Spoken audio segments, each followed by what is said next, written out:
হয়ে যাবে না, বুঝছো? এই জন্য মান বসাচ্ছি না, মান তো বসানো লাগবেই, হয় এখন নাহলে একটু পরে, এই তো একটু পরেই বসে। তাহলে এখন আমরা এগুলোকে চারটা পদ আছে এক পাশে নিয়ে আসি। এম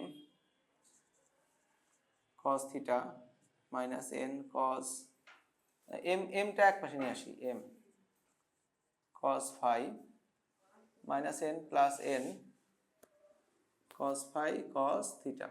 আচ্ছা ঠিক আছে, তো এখান থেকে এম কমন নেই, cos theta minus cos phi, N common নিলে হলো cos phi cos theta minus one. আচ্ছা, তাহলে এম বাই এন হচ্ছে, তাই না? আচ্ছা ঠিক আছে, এম বাই এন।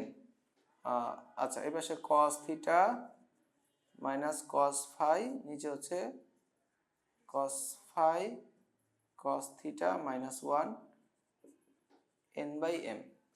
এখন এন বাই এম এর মান